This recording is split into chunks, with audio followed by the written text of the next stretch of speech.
illustration LGBTQIA+, que j'ai lu et que je vous conseille. D'abord, il y a Elle et le feu, c'est une duologie de fantasy féministe et il y a dedans des personnages bi et lesbiens. Franchement, j'ai beaucoup aimé, j'ai trouvé ça très réaliste, très mature et pour une fois qu'on a des héroïnes bi aussi, c'est très très cool.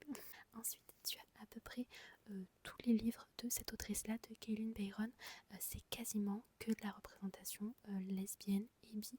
Pareil, donc là c'est Cendrillon est morte, mais tu as aussi la duologie Ce cœur empoisonné. Ensuite j'ai la duologie Six of Crows. Je sais que j'en parle énormément.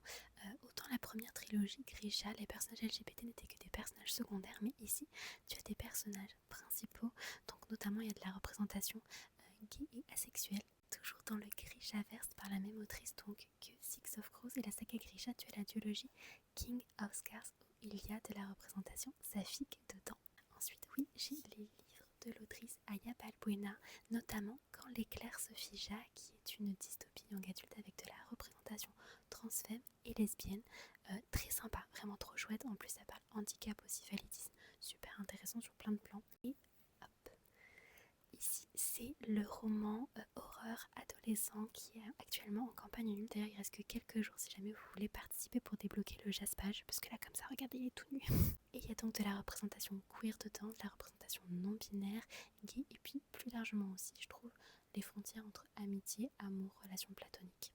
Ensuite, la seule représentation de gender fluid que j'ai lue, c'est celle-là, Le dernier chant de Musarène, qui est une soft fantasy pour ados.